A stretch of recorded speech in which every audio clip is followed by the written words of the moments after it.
최근 중동 상황에 따른 영향 분석 및 향후 유망 섹터 전망입니다. 발표는 해외건설협회 정지훈 연구위원입니다. 해외건설협회에서 일하고 있는 정지훈입니다.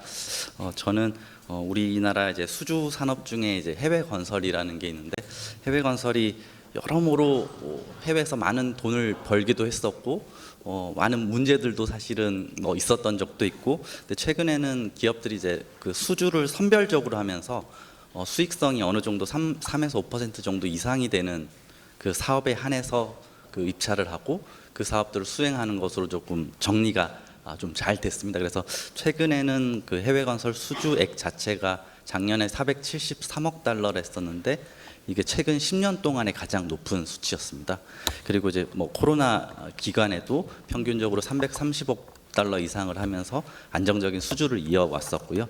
최근에 2월 말에 발생했던 중동 미국 이스라엘의 이란 그 무력 충돌로 인해서 올해 5월 말 기준으로 해외 건설 수주액 자체는 전년 동기 대비해서 한 3분의 1 정도로 줄었습니다. 근데 이제 그 원인들을 여러 가지로 이제 살펴보고는 있는데, 가장 큰 부분들이 아무래도 중동 쪽의 수주가 한 6억 달러 정도인데, 이거는 전년 동기 대비 한 10분의 1 정도밖에는 안 되는 수치입니다. 그만큼 이런 중동 상황 자체로 인해서 발주가 연기되거나 또 우리 기업들이 그 계약을 하려던 사업들이 연기되고 발주가 취소되고 이런 요인들이 좀 분명 있었다라고 판단이 됩니다. 그래서 최근에 그런 종전 MOU도 있었지만 여전히 어제 뉴스를 봐서도 무력 충돌이 조금 앞으로도 계속 이어질 수 있는 리스크는 좀 분명히 있을 것 같고요.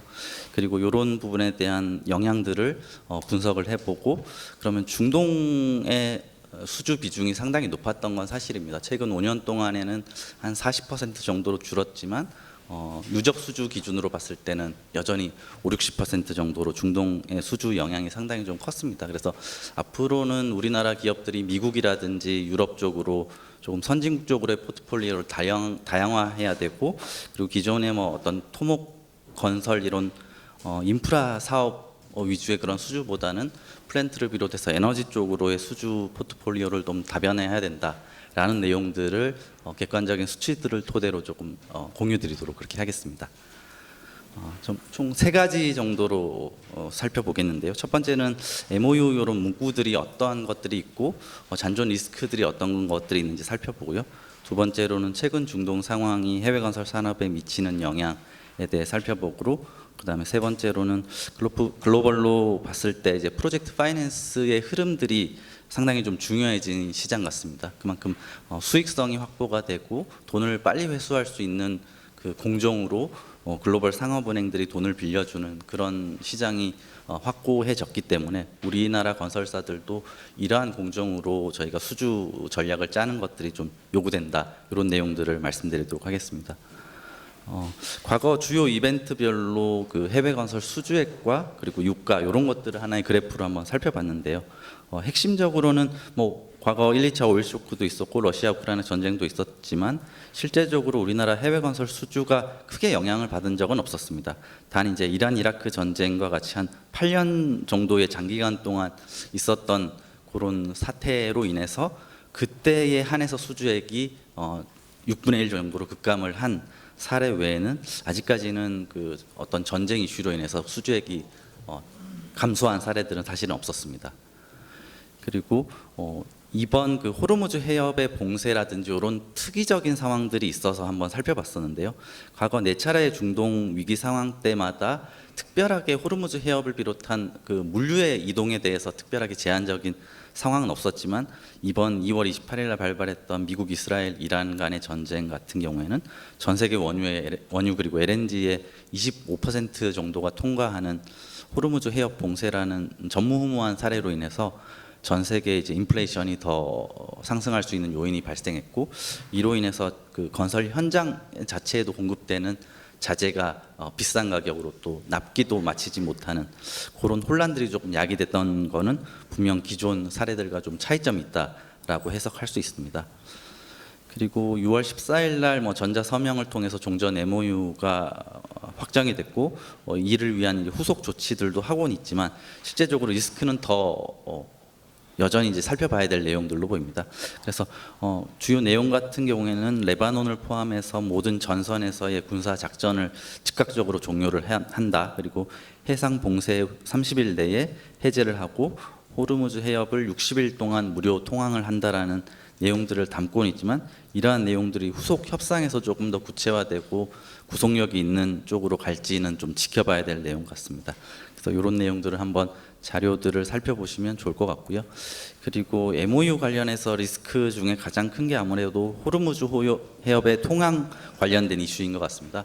미국 같은 경우에는 무료로 과거와 동일하게 무료로 호르무즈 해협을 통과할 수 있는 권한들을 후속 협상 후에는 보장해주겠다라는 내용이지만 이란의 해석은 그와 관련된 수수료를 부과를 해서 기존 대비해서 물가 상승을 일으킬 수 있는 요인들이 이제 불거져 버린 그런 양측 간의 대립이 여전히 있는 것 같고요.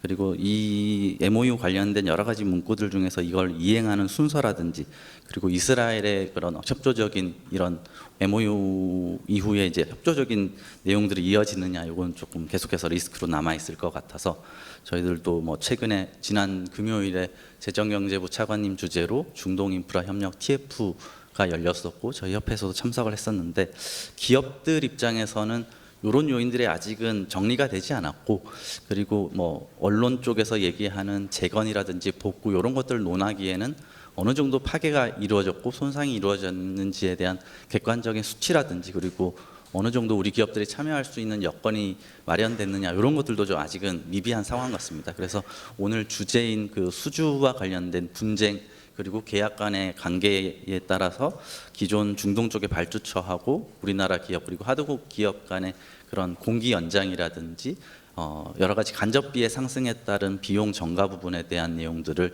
조금 더 살펴봐야 되는 시기가 아닌가 저도 이제 그렇게 좀 생각을 하고 있는 상황입니다. 그래서 이렇게 참고라고 제가 제목 앞에 붙인 부분들은 자료를 참고해 주시면 좋을 것 같고요. 이제 두 번째로 중동 상황이 해외 건설 산업에 또 어떻게 영향 미치는지를 우리나라 기업들의 수주 상황하고 한번 연결시켜서 살펴보겠습니다. 기존에 우리나라는 중동 지역에서 누적 수주 비중으로 한 49%를 중동에서 하고 있었습니다. 하지만 최근 5년 동안은 이런 중동에 대한 의존도가 조금 낮아져서 한 35% 정도로 줄어들었고요. 이런 줄어든 이유 자체가 여러 가지로 설명이 가능하겠지만 첫 번째로는 중국이라든지 인도, 이집트와 같은 그런 기업들의 가격 경쟁력 위주로 중동 사업들이 입찰이 이루어지고 있습니다. 그러다 보니까 우리나라 기업들의 그런 가격 경쟁력으로는 중동의 건축이라든지 토목과 같은 저부가 가치 공정에 대한 수주가 조금은 어려운 그런 우리 기업들의 상황이 됐고요. 그리고 지금 여전히 중동 내 지정학적 리스크는 계속되고 있고 사우디를 비롯한 중동 주요 국가에서 현지 인력이라든지 현지 자재, 기자재, 장비들을 사용해야 된다는 현지화 제도를 계속 강화하면서 그에 따라서 수익성도 좀 낮아질 수밖에 없는 그런 요인들이 이런 수주 편중 구조를 조금 완화시켰지 않나 그렇게 판단을 하고 있고요.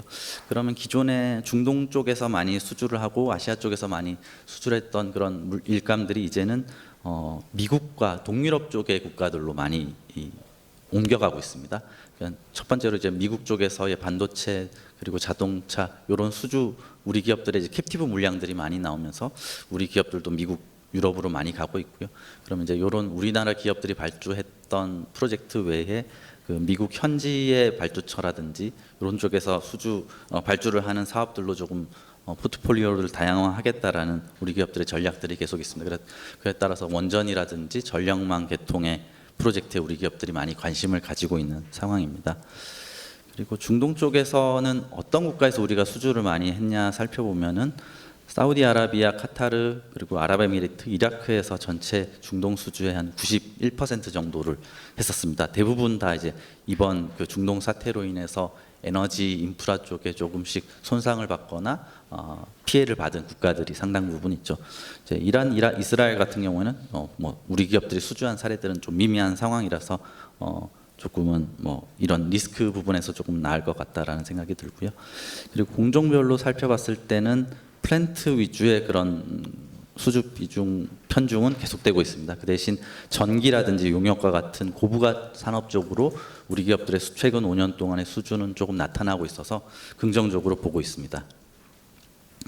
그러면은 우리나라 기업뿐만이 아니라 전 세계 건설 기업들이 중동에서 상반기 때 어떻게 수주를 가져갔는지를 한번 살펴봤는데요. 중동 건설 전문지 미드가 있습니다. 미드에 따르면 전쟁이 발발했던 2월 말 이후로 3월과 4월에 중동 건설 시장에서 전체 계약액이 189억 달러 그리고 103억 달러로 급감했습니다. 그 전쟁 이전에 그 월 평균 계약액을 봤더니 한 296억 달러 정도 되는데, 그러면 이제 대충 계산을 해봐도 계약액 자체가 2분의 1로 줄었죠. 절반 정도로 줄었다라는 말이 되고요. 그러면 그 기간 동안에 우리 기업들도 이제 많은 뭐 공사 기간이 지연되거나 공사 비용이 상승될 수 있는 요인들이 계속해서 커가고 있는 상황입니다. 그래서 이런 건과 관련해서 글로벌 대형 로펌인 빈슨 엘킨스에서 낸 자료를 저희가 살펴봤더니, 이건 이제 건설 기업 입장에서 리스크가 뭐고 어떤 측면에서 대응을 해야 되는지 큰 틀에서 이런 내용들을 한번 살펴봤습니다. 가장 큰 게 자재 도착 시기와 노동력 공급이 차질이 있었기 때문에 이로 인한 자재와 인력 비용이 상승을 했을 거고요. 그리고 이에 따라서 준공 기한을 준수할 수 없는 그런 상황들이 발생할 수밖에 없고, 현장의 어떤 뭐 공격이라든지 드론으로 인한 물리적인 피해로 인해서 공사 현장 자체가 조금은 리스크에 놓인 그런 상황들이 크게 세 가지로 분류를 할 수 있습니다. 그래서 건설 프로젝트 관점으로 건설사들이 어떤 대응을 해야 되는지를 이렇게 네 가지로 봤는데, 앞서 이제 변호사님들이 많이 말씀하셨던 계약 내용이 가장 첫 번째 체크해야 될 부분이고, 그리고 그 계약서상에 나와 있는 중고법이 어떠한 거고, 그 부분에서 우리 기업들이 주장해야 될 내용들에 대한 인과관계를 입증을 해야 되고, 그걸 다큐멘테이션을 통해서 발주처라든지 하도급 기업과 계속해서 긴밀히 소통을 하는 그런 노력들이 가장 중요하다고 얘기를 했고요. 그를 통해서 얼마나 자주, 얼마나 심각하게 이 상황을 통제하고 이 부분을 경감하기 위해서 노력을 했는지가 향후 분쟁을 해결하고 우리 기업의 공사 기간이라든지 그리고 비용 측면에서 조금 유리한 자리에 오를 수 있는 가장 핵심적인 요소라고 합니다. 그래서 이런 부분들은 저희 건설사들은 인지는 아마 하고 있을 거고, 이와 관련해서 이제 뭐 법무법인이라든지 대한상사 중재원이라든지 이런 쪽에서의 또 여러 가지 좋은 말씀들을 활용을 하면 향후에 또 일어날 수 있는 분쟁들을 조금 완화시킬 수 있지 않을까, 그렇게 기대를 하고 있습니다.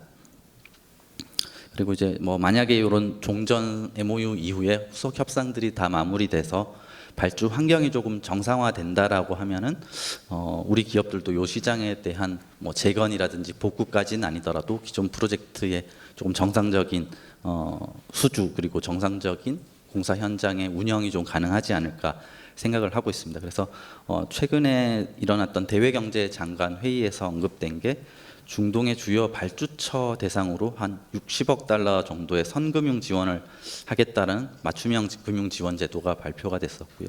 그리고 뭐 카인드를 통해서 중동 인프라 전략 펀드라고 해서 중동 쪽의 수주를 확대하기 위한 그런 펀드에 대한 신설 계획도 조금 발표가 됐습니다. 그래서 이 선금융 지원이라는 게 어떠한지 한번 살펴봤더니, 과거에는 우리 기업들이 이제 어떤 특정 발주처와 수주를 앞두고 있거나 수주가 거의 확정된 상황에서 우리 수은이라든지 무보가 관련된 대출이라든지 지분 투자를 할 수 있는 그런 펀드들이 있었는데, 지금은 수주가 확정되지 않더라도 우선적으로 우호적인 그런 관계가 있는 발주처를 통해서 우리가 금융을 지원할 수 있는 그런 툴을 마련해서 중동 시장의 재진입을 조금 노리겠다라는 게 이제 정부의 지원 방향인 것 같습니다.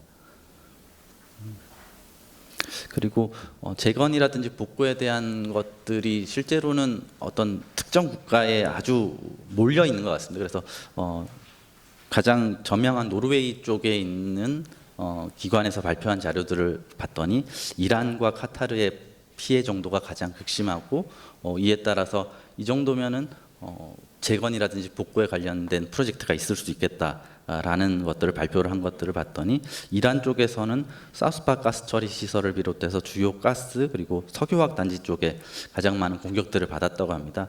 이 프로젝트들은 뭐 들으시면 아시겠지만 과거 우리나라 기업들이 수주를 해서 수행을 했던 프로젝트라서 조금 더 기업들이 관심을 갖고 있는 건 맞는 것 같고요. 그리고 카타르 쪽에서는 라스라판 산업단지 비롯해서 이제 LNG 플랜트 쪽에 그런 피해들이 많았기 때문에 이 프로젝트도 역시 이제 우리 기업들이 많이 참여를 했던 사업이라 요 두 개 국가에서의 신규 수주라든지 이런 것들은 추후 이제 시간 차이는 분명 있겠지만 향후에 이제 수주를 기대할 수 있는 그런 국가들로 저희들도 조금 관심 있게 지켜보고 기대를 하고 있습니다. 그리고 세 번째로는 이제 뭐 중동 상황이 이런 상황들은 앞으로도 계속 될 수 있는 여지는 충분히 있을 것 같고, 그렇다면 우리 기업들이 발빠르게 움직여서 어떤 지역 어떤 공정으로 좀 수주를 해야 될지 이런 것들을 한번 PF 흐름들을 통해서 한번 살펴보도록 하겠습니다. 이 자료는 이제 런던 스톡 익스체인지 그룹에서 매년 그리고 매 분기별로 발행하는 그 프로젝트 파이낸스가 어떤 국가들로 많이 가고 어떤 공정에 투입이 됐는지를 발표를 한 내용들, 요 내용들을 저희가 이제 한 2019년도 그리고 2022년도, 25년도 이렇게 3개년도를 기준으로 해서 한번 살펴봤더니 조금 유의미한 그런 메시지가 조금 있는 것 같습니다. 그래서 살펴봤더니 2019년도 대비해서 2025년도에 PF의 금액은 2배 정도가 증가해서 한 6천억 달러 정도 된다라고 보시면 될 것 같습니다. 근데 이 금액들이 가장 많이 어디로 갔는지를 살펴보면 미국 시장입니다. 미주라고 표시했지만 미주 시장에서의 PF의 한 90% 정도는 미국으로 흘러 들어간다고 보시면 되고요. 그래서 이제 데이터 센터라든지 유망 제조 공장들이 계속해서 미국에 건설이 되면서 미국 내로 들어가는 비중이 기존 2019년도에는 31% 정도였는데 2025년도에는 절반 정도, 50% 정도로 늘었고요. 뭐 유럽은 과거에 한 40에서 30% 정도 때였는데 그 정도를 어느 정도 유지를 하고 있는 것 같습니다. 하지만 코로나 이후로 이제 개발도상국들이 여러 가지 돈을 풀면서 뭐 부채도 많아지고 그에 따라 신용도도 조금 떨어지면서 아시아 주요국으로 갔던 PF는 대부분 다른 쪽으로 가버렸죠. 이제 대부분 미국 쪽으로 가버리면서 아시아 시장은 기존 한 28%에서 11% 정도로 확연히 줄어들었습니다. 그러면 우리나라 기업들이 기존에 동남아 쪽에서 많은 수주를 했고 관련해서 투자개발형 사업들도 많이 추진을 했었지만 실제로 그쪽에서 많은 수주 또는 PPP 사업에 대한 유의미한 성과가 나타났느냐 하면은 그렇게 되기는 좀 쉽지 않다라고 저희는 판단을 하고 있습니다. 왜냐하면 글로벌 상업은행들이 기존에 갖고 있던 여러 가지 아시아라든지 신흥 시장에서의 그런 익스포저를 조금 더 명확하고 돈이 잘 들어오고 그다음에 수익성이 나는 유망 산업 쪽으로 완전히 전환을 했기 때문에 우리 기업들도 이러한 수치에 따라서 우리 기업들도 이제 미리 앞서서 이런 내용들을 사업 포트폴리오를 짤 때 활용을 해야 된다라는 생각이 들고요. 그리고 공종별로도 살펴봤을 때 동일합니다. 전력계통 인프라, 그러니까 발전이라든지 송배 전망 그리고 저장하고 변전하는 그런 전력계통 인프라 쪽이 기존에는 41% 정도였는데 47% 정도로 늘었고요. 그리고 텔레콤이라고 해서 AI 데이터 센터 관련된 광 케이블에 관련된 프로젝트들도 2위로 늘어났습니다. 그러면 그 외에 이제 석유화학이나 교통이라 그리고 뭐 관련된 페트로케미칼 쪽에 돈은 다 이제 빠져버린 거죠. 이 수치를 보시면은 명확하게 이해가 되시겠지만 대표적으로 석유화학은 과거에 4위권이었는데 지금 이제 하위권으로 물러나 버렸고요. 그만큼 전통적인 그런 사업보다는 신규 유망한 산업 쪽으로 PF 금액이 몰린다라고 이해를 하시면 앞서 뭐 지역별로에서도 확인하셨겠지만 돈이 되고 자본을 빨리 회수할 수 있는 그런 안정적이고 성장성이 큰 산업 쪽으로 PF 금액이 몰리고 있다라고 이해를 하시면 될 것 같습니다. 이 내용은 앞서 말씀드린 내용들을 실제 사례들로 인해서 뭐 미국에서의 데이터 센터 어떤 프로젝트가 있었고 그리고 유럽 쪽에서도 관련된 광 케이블과 관련된 뭐 인수합병이라든지 이런 쪽에 돈이 들어갔던 사례들을 살펴봤고요. 여전히 뭐 사우디아라비아 같은 경우에는 뭐 석유화학이나 오일앤가스 쪽으로도 돈이 들어가고 있다라고 확인을 하실 수 있습니다. 그리고 앞서 뭐 미국 쪽으로 여러 가지 투자가 많이 몰린다고 말씀드렸는데 지난 3월 그리고 최근에 시행령이 발표됐던 대미 투자 특별법 관련해서도 우리 해외 건설 기업들은 좀 많이 활용을 할 수 있는 여건이 이루어졌다라고 이해를 하면 좋을 것 같습니다. 한 2천억 달러 규모가 인프라 쪽에 이제 들어가고 나머지 1,500달러는 조선과 관련된 프로젝트에 들어갈 예정으로 있고요. 그래서 지금 우리나라 기업들이 이제 생각하고 있는 여러 가지 대미 투자 특별법의 1차 프로젝트 후보로는 원전 그리고 SMR 그리고 LNG 수출 터미널 그리고 노후 전력망을 재정비할 수 있는 송배전망, 발전 시설, 에너지 저장 관련된 프로젝트들이 있습니다. 그래서 이런 쪽으로 우리 기업들이 많이 경쟁력을 갖고 있고 실제 특히 전력과 관련된 생산과 제조 그리고 납기를 맞출 수 있는 그런 국가들을 이렇게 조사를 해봤더니 우리나라 그리고 중국의 일부 기업들, 멕시코 쪽의 일부 기업들 외에는 사실은 없어서 우리 기업들이 분명히 이제 이런 데이터 센터의 수요 급증에 따른 전력망 쪽에서 여러 가지 수요들이 늘어날 거라고 이제 생각을 하고 있습니다. 그리고 일본도 마찬가지로 가스 화력 발전이라든지 그리고 이제 광물과 관련된 그런 프로젝트, 그러니까 미국에서 필요로 하는 사업인데 일본도 기술을 갖고 있는 그런 쪽으로 투자를 하려는 그런 움직임들이 좀 보이고 있습니다. 그래서 이제 미국 내에서 수주가 얼마나 늘어났는지 살펴봤더니 최근 이제 5년 동안 2021년부터 25년 동안 수주가 과거 대비해서 한 19배 정도 증가를 했더라고요. 그리고 대부분이 반도체 그리고 자동차, 배터리와 관련된 그런 캡티브 물량들이었고 최근에는 그 외에도 이제 인디애나 주에서 있었던 삼성 ENA가 수주했던 암모니아 플랜트 그런 것들은 이제 미국에서 이제 발주를 했고 우리 기업이 수주를 한 그런 사례들로 조금 더 선진 시장에서의 그 수주 흐름들이 과거에 주요 모기업들에서 발주를 해서 우리 기업이 건설사들이 수주를 한 그런 모델에서 벗어나서 미국 현지에서 발주를 하고 우리 기업이 수주를 하는 그런 선진국 시장에서도 어느 정도 우리 기업의 경쟁력이 올라가고 있는 전환기를 맞이하고 있다라고 생각이 됩니다. 그래서 앞서 수치로 살펴본 내용들을 조금 더 자세히 한번 살펴봤습니다. 그래서 가장 유망한 시장과 그리고 성장성을 한번 살펴봤는데 그래프를 보시면 다 이해가 되실 거고요. 데이터 센터 그리고 전력 수요와 관련된 프로젝트들이 많을 거고 LNG 시장과 관련된 수출 터미널 그리고 파이프라인 이런 것들도 수주가 계속해서 확대될 것으로 보입니다. 그리고 교통과 관련해서는 기존의 어떤 친환경 쪽으로 가장 각광을 받고 있는 철도 인프라 쪽에서 시장이 조금 확대될 것으로 보이고요. 그 외에도 원전 그리고 SMR 시장 그리고 항만 시장 그리고 스마트 시티와 관련된 시장 그리고 공항 인프라 이렇게 한 8가지 정도로 유망한 섹터들을 좀 정리를 해봤습니다. 그래서 이 내용들과 관련해서는 뒤쪽에 이제 저희가 참고로 조금 더 자세한 내용들을 해봤는데 가장 또 주목받고 있는 건 LNG 쪽은 저희가 봤을 때도 우리 건설사들뿐만이 아니라 기자재 관련된 수출 쪽에서도 좀 유망할 것으로 보입니다. 그래서 LNG를 산업들을 액화플랜트 그리고 저장 운송 인프라, 재기화 설비 이렇게 나누는데 각 요 3가지 부분에서 다 우리 기업들이 조금 어느 정도 활약을 하고 있고 물론 원천 기술에 한해서는 일본 기업들이 다 갖고 있지만 그와 관련된 EPC 경쟁력 그리고 운영을 할 수 있는 능력들은 우리 기업들이 어느 정도 올라와 있다라고 판단이 됩니다. 그래서 이런 LNG 시장에서도 좀 유망한 산업이 될 것이라고 생각이 되고 있고요. 그리고 철도 시장 그리고 대형 원전 SMR 관련해서도 계속해서 좀 좋은 수주가 이어질 것으로 보고 있습니다. 그리고 앞서 이제 분쟁과 관련해서 좋은 말씀들을 해주셔서 저희가 기업들 간담회를 해보면 가장 좀 지금 화두가 되는 게 불가항력을 인정받는 것 사실 상당히 좀 어려운 것 같고요.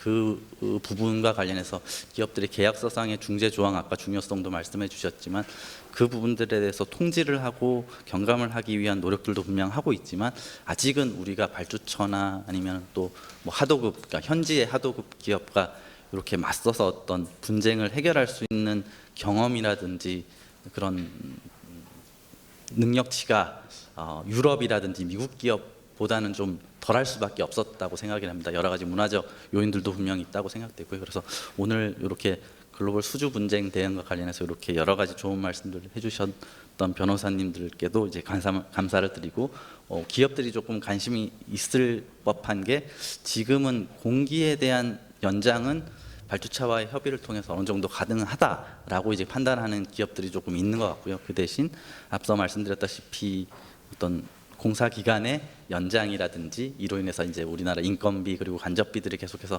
상승하고 있는데 이를 인정받기는 좀 현실적으로 좀 어렵지 않나라고 그렇게 분석을 하고 있습니다. 그래서 이런 부분에 대해서 조금 고민을 해주시고 추후에라도 이런 공기 연장 이외에 비용 상승분에 대한 분쟁을 어떤 식으로 좀 풀어갈 수 있을지 좋은 의견들을 주시면 좀 많은 도움이 될 것 같습니다. 예, 이상으로 발표 마치도록 하겠습니다.